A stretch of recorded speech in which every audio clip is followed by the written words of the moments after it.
Assalamualaikum warahmatullahi wabarakatuh.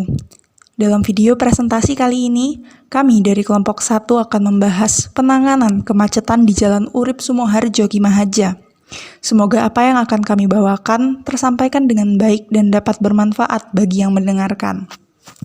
Kelompok 1 terdiri dari 10 anggota yang bernama Amanda Apsarini Widyadari, Indah Cahaya Ramadhani, Lydia Dina Sarihuta Galung, Muhammad Eka Riswandi, Nadia Istiqomah, Nadine Trisintia Sinaga, Nurul Mutmainah, Radot Andriko Sagala, Reva Sari Puspita Basrum, dan Rohani Magdalena Buaton.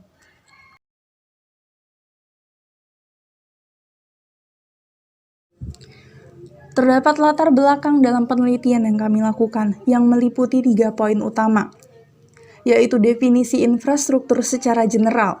Ketersediaan infrastruktur berupa jalan merupakan hal yang penting untuk menciptakan mobilitas yang baik dalam dunia transportasi modern. Sayangnya, dalam hal pembangunan ini sering dijumpai tumpang tindih antar infrastruktur berupa rel kereta api dan jalan raya, sehingga menyebabkan tingginya intensitas kemacetan yang berujung pada berbagai dampak negatif.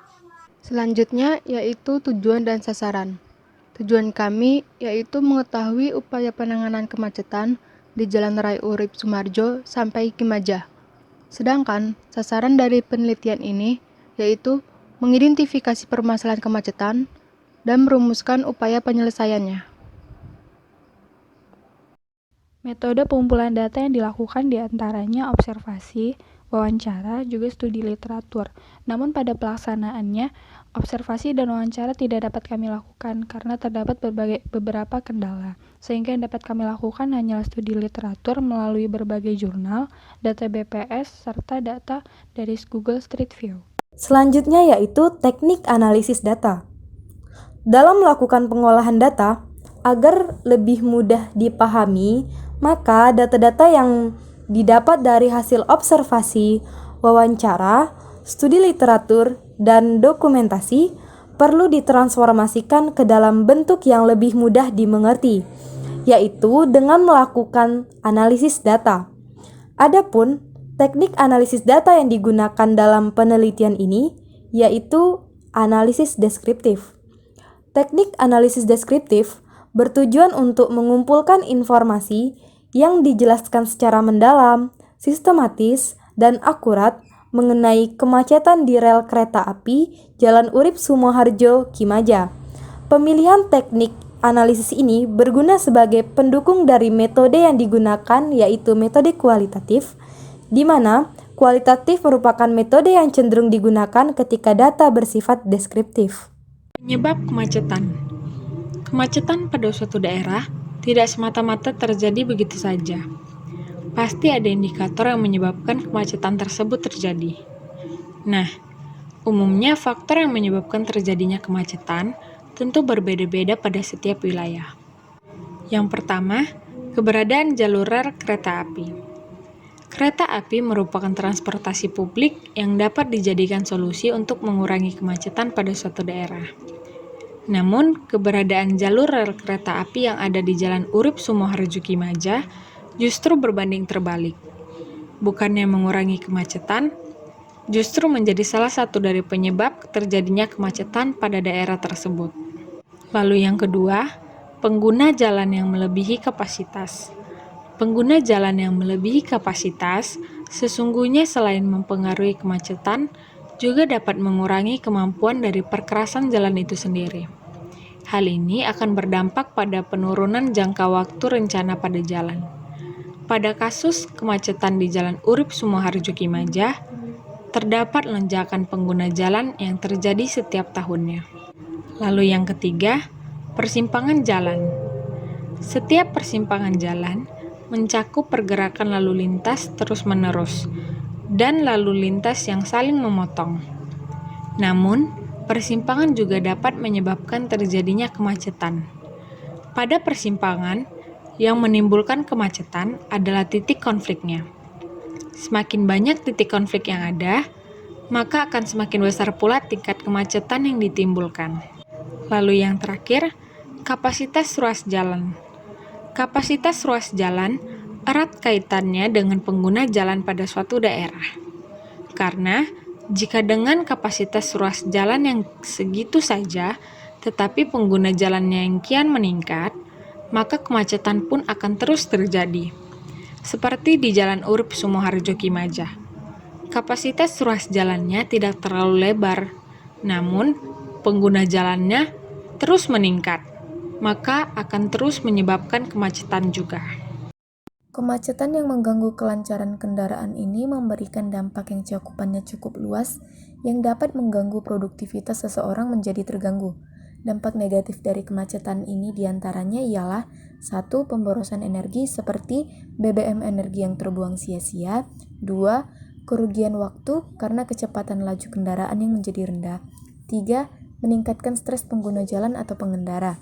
4. Kerusakan pada kendaraan karena pada jarak yang pendek dibutuhkan waktu yang cukup lama sehingga radiator kendaraan tidak berfungsi maksimal.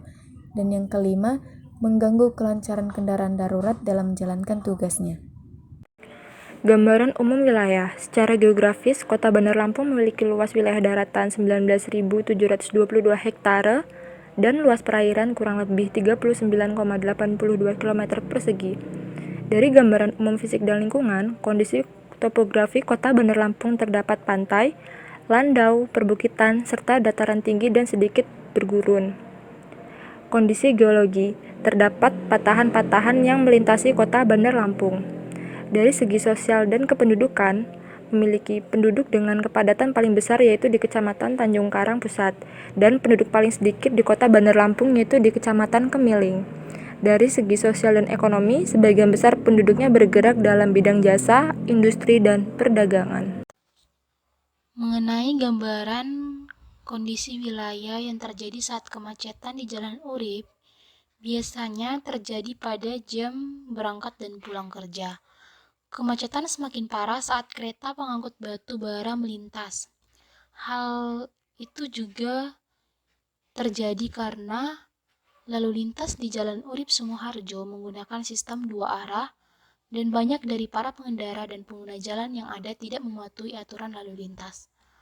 Maka dari permasalahan yang ada tersebut, pemerintah memutuskan untuk melakukan upaya dalam menyelesaikan permasalahan itu dengan pelebaran jalan 3 meter pada kedua sisi kanan dan kiri, manajemen prioritas seperti penggunaan jalur khusus sepeda motor, pembangunan flyover dan underpass yang diperkirakan 300 meter. Kesimpulan yang dapat kami ambil antara lain sebagai berikut. Yang pertama adalah faktor penyebab kemacetan di Jalan Urip Sumoharjo Kimaja, yaitu keberadaan jalur rel kereta api, penggunaan jalan yang melebihi kapasitas, adanya persimpangan jalan, serta kapasitas ruas jalan yang tidak mencukupi.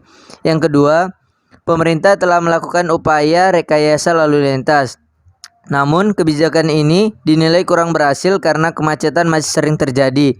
Faktor penyebabnya adalah masyarakat yang tidak tertib, serta masih kurangnya informasi mengenai kebijakan ini.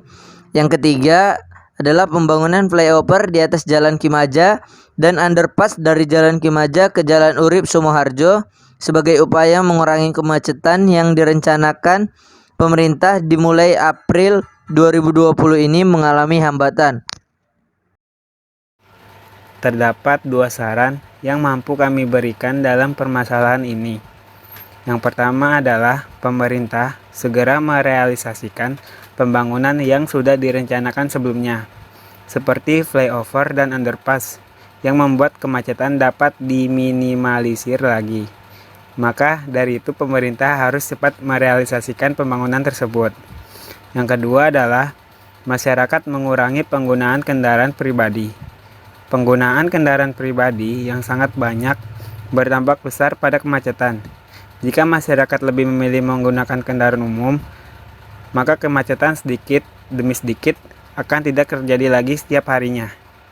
Sekian presentasi yang dapat kami berikan, kurang lebihnya kami mohon maaf dan terima kasih atas perhatiannya. Wassalamualaikum warahmatullahi wabarakatuh.